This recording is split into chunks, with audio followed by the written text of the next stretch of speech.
Okay, so we got a really fascinating request for a deep dive this time. Yeah, this one is going deep. We've had excellent sheep sent in before, Yeah.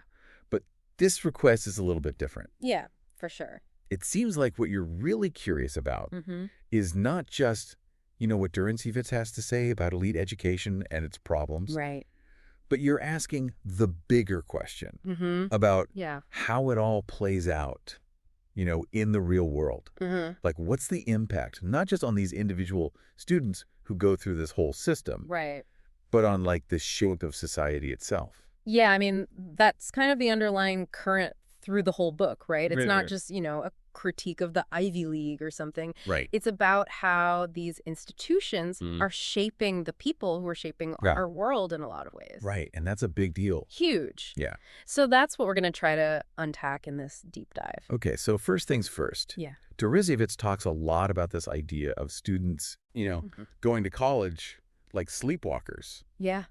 It's like, Zombies. yeah, almost like zombies, Just going through the motions. driven by this idea of, like, success. Right. But it's almost like they haven't really stopped to think about what that even means. Yeah, like success as defined by who Exactly. and for what purpose. And he's not just making this up. No, not at all. Like, his initial essay on this whole topic, Right. like way back when, Uh-huh.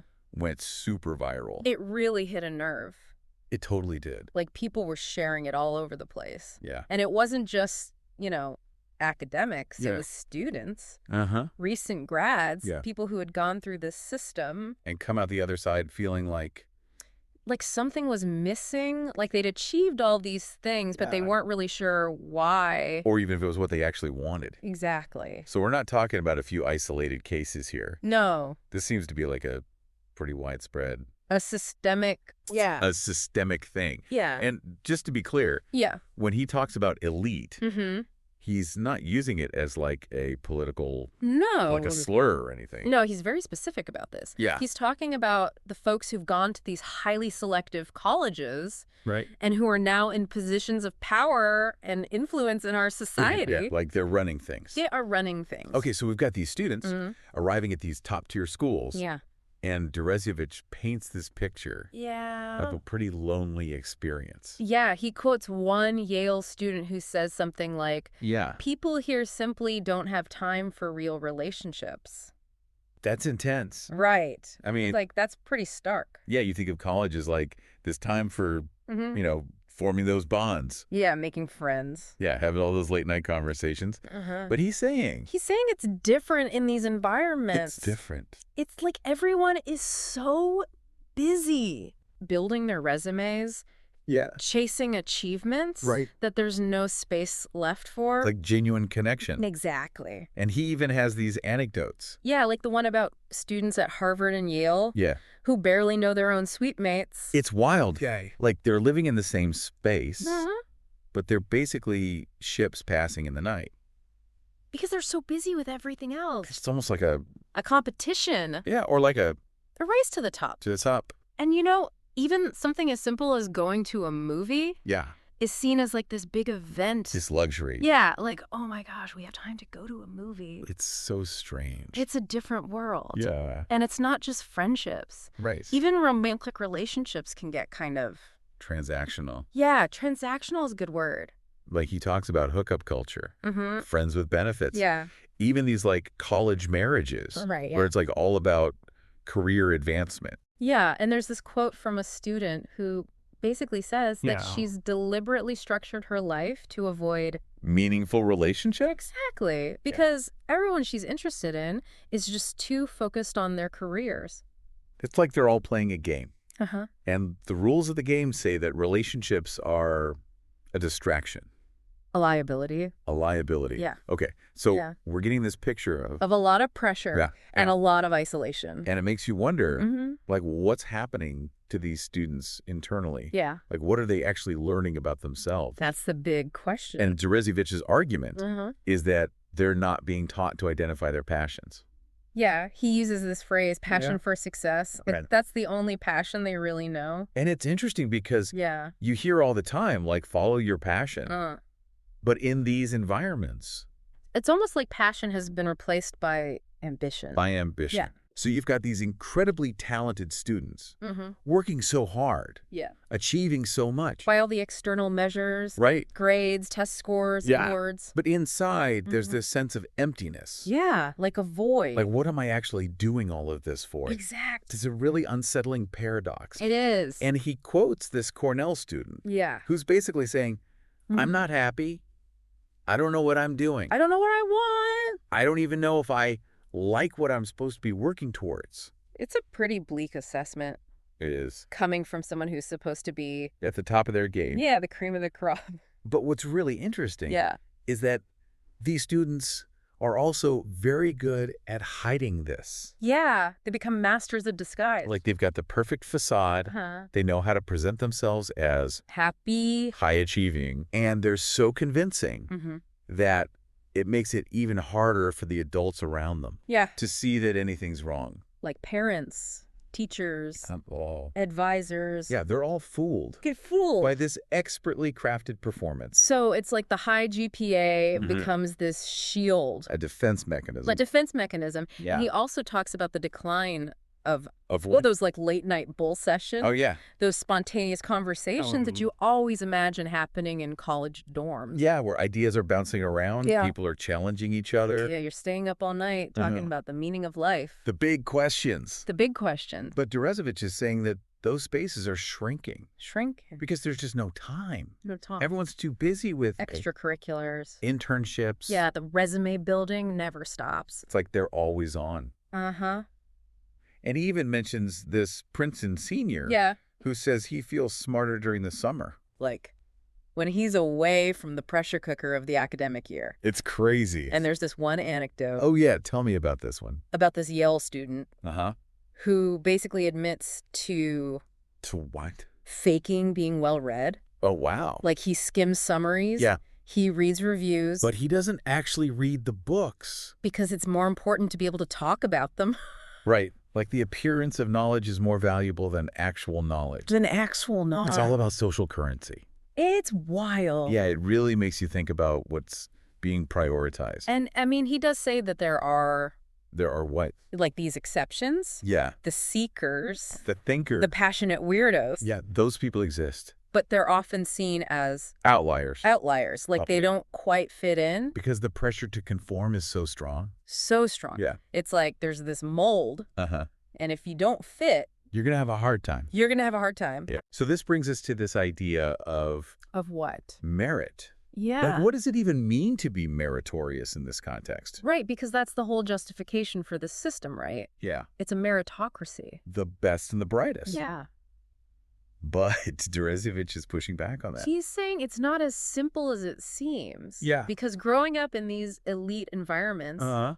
it means you learn to value yourself based on external validation. Like your worth is tied to grades, test scores, awards, getting into the right Yeah, college, the college admissions process becomes this all-consuming thing, like the holy grail. and it shapes your whole identity. Like who you are Yeah. is defined by where you got in. And it doesn't stop there. It's like Right. the game just continues. These GPA, Phi Beta Kappa, internships, it never ends. The goalposts keep moving. And all of this is happening Uh-huh. against this backdrop of Of what? this obsession with economics. Yeah.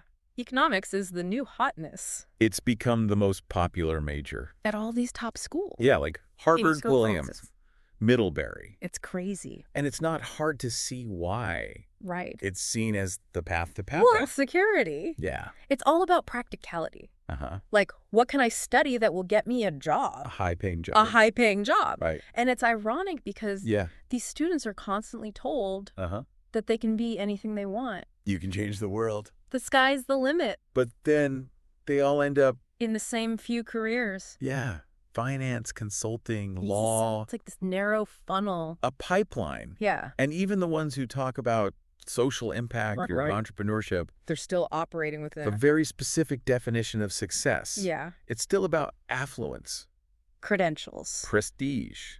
Okay, so let's talk about how we got here. Yeah, let's go back in time. Like, how did this whole system evolve? Derezovich actually spends quite a bit of time on the history of elite education. Yeah, and it's fascinating It is. because you realize that the pressures we're seeing today, they're not new. Yeah. They've been building for a long time. It's more like a gradual intensification. Yeah. So in the early 20th century, Mhm. the big thing was entrance exams. Right. And the problem That was was the problem. that these exams were starting to let in. Too many people from the wrong background. Yeah, like public school graduates. So your students, The elite was not happy about this. they were not happy. So they started coming up with new criteria. Like what? Letters of recommendation. Alumni interviews. Yeah. Preference for athletes. Leaders? Legacy admissions. Geographic diversity. It was all about controlling who got in. And Princeton even started requiring photographs. Can you imagine? It's so bizarre. It's like they wanted to see what these applicants looked like Yeah. to make sure they were the right sort. And then there was this big emphasis on character, Yeah. which was this very nebulous concept Yeah. that was often code for Social class. manners. Yeah. It was all about maintaining a certain social order. Exactly. And for a long time, Uh-huh. the big three Harvard, Yale, Princeton, were basically dominated by prep school grads. wealthy families. There were even unofficial quotas Yeah. to limit the number of Jewish students. It's a pretty dark chapter. It is And acceptance rates were much higher back then. way higher. Like it was actually possible to get in. Yeah, if you came from the right background. So then you have these reformers like James B. Conant at Harvard Yeah. who wanted to raise academic standards Uh-huh. and broaden access. So he introduced the SAT.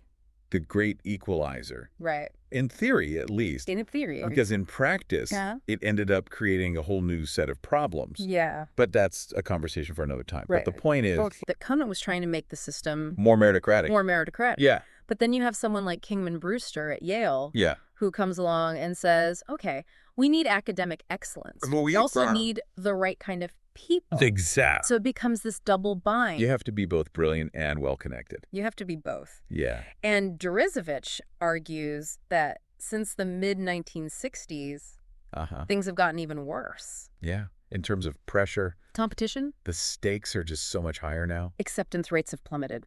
Ah. Expectations have skyrocketed. It's a whole different ballgame. And it's not just about the number of applicants. Right. The applicant pool itself has become global, Yeah. You've got students from all over the world. competing for these limited spots. And colleges are using all these sophisticated strategies. Like what? Aggressive marketing. To attract tons of applicants. Most of whom they'll reject. It's called attract to reject. Yeah, it's messed up. And all of this Has led to this resume arms race. Yeah, it's like an arms race. Students are taking more and more AP classes. They're cramming their schedules with extracurriculars. It's insane. Deresiewicz gives these examples Yeah. of students with 11 or 12 AP classes. And like a zillion extracurriculars. It's like, how is that even possible? I don't know. It's not healthy. It's not. And he even talks about his own experience on the Yale admissions committee. Yeah. And it sounds brutal. Like they have minutes to decide on each application. Minutes. And they're using all this jargon. Like what? top checks. Good rig, At level 1. lacrosse, #3. It's like a whole different language. Yeah? And the whole process is so fast-paced. It's like a factory. It's crazy. Yeah. But it's important to remember Yeah. that these admissions officers, Yeah. they're not the ones making the rules. They're just following orders. They're responding to pressure from The university leadership. who are obsessed with From rankings. prestige. Acceptance rates. It's a whole system. Yeah. And it's all driven by this intense anxiety Uh-huh. that families are feeling. And it's understandable.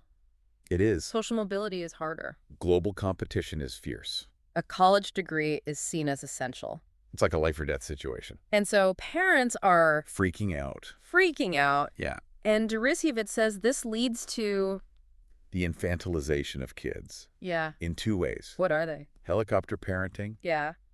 and overindulgent parenting. Both of which prevent kids from growing up, From learning to be independent. from dealing with failure. He quotes Harry R. Lewis, Yeah. who says something like, they haven't grown up and that's how everyone seems to want it.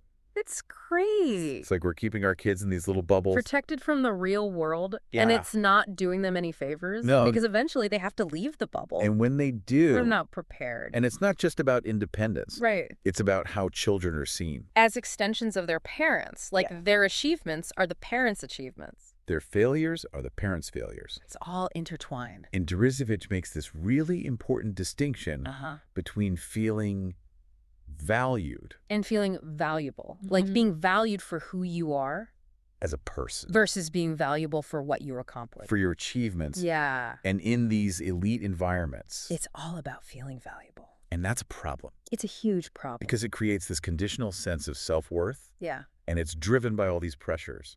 Like what? Status competition among families. Yeah, keeping up with the Joneses. Peer pressure. The parents' own ambitions.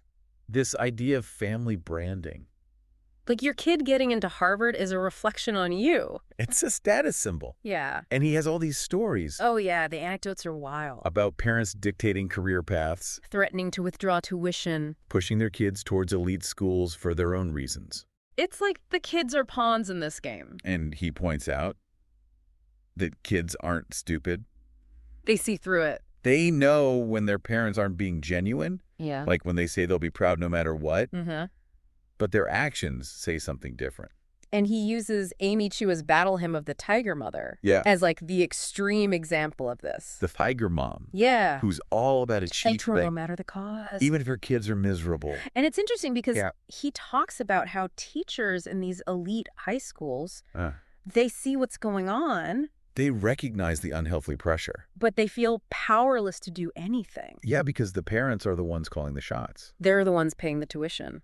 And there's this story he tells about a teacher who tries to encourage a student to explore a different career path. And the parent basically says, don't put ideas in his head. Don't you dare. Yeah, it's like they want to keep their kids on this narrow track. They don't want them to get any funny ideas. And even the attempts to reduce pressure. Like what? Voluntary days off from homework. They're so limited. 1 day a year. It's like a token gesture. Yeah. Shows you how deep the problem runs. Deresievich's argument is basically Yeah. that despite all the good intentions and the brilliant minds, Yeah. elite schools are often hostile to learning. They're so focused on achievement that they forget about the joy of learning for its own sake. That's like learning has become a means to an end, Yeah. not an end in itself. And he says that for a lot of kids. Yeah. Childhood and adolescence are just about Getting into college. It's like this one giant prep course. Yeah. And they're missing out on community, curiosity. Yeah. All the things that make life rich and meaningful. And all of this focus on external validation, it creates this really fragile sense of self-esteem. It's like a house of cards.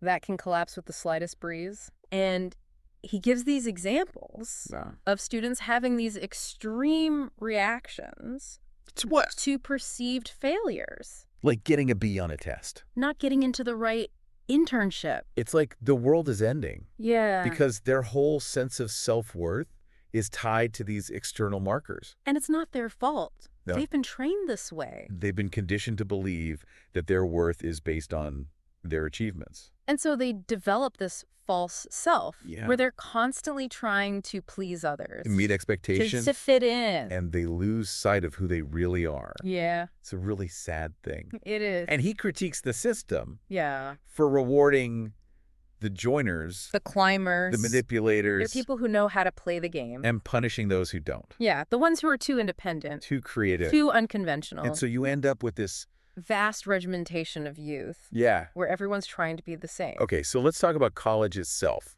Like, what role do these institutions play in all of this? Right, because you might think that once these students get to college, they'll be exposed to new ideas. They'll be challenged. They'll break free from the mold. But Deresievich is saying that it doesn't always happen that way.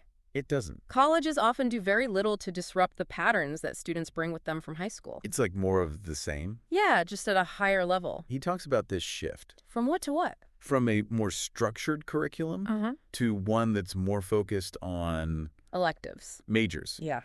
And this is partly driven by the idea of college as vocational training. Yeah. Like you're supposed to be preparing for a specific career. Which is kind of ironic. It is. Because these are the same students who are told. It could be anything you want. But then the system funnels them towards these very specific paths. And even the majors that aren't explicitly vocational, they can still become vocational.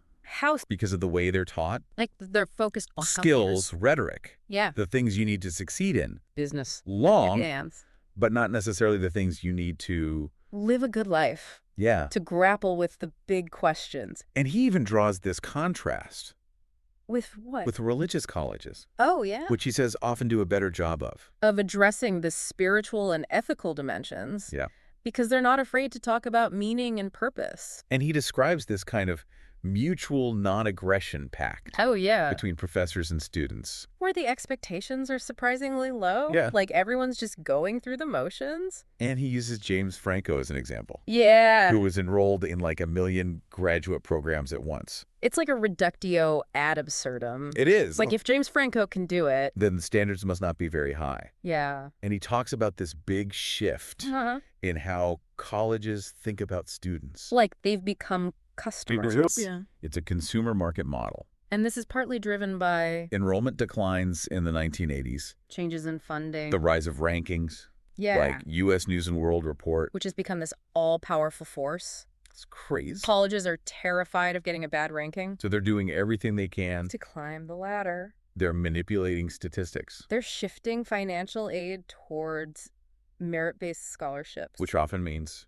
giving more money to wealthy students. Yeah. Because they can afford to pay the rest. And it's all about attract the best ends. Which is really just code for the wealthiest and most privileged. So it's this self-perpetuating cycle. Yeah. And it's all driven by money. Power. Money, prestige. And Terezovich says that colleges are now selling themselves. Based on amenities. Like what? Fancy dorms. Gourmet dining.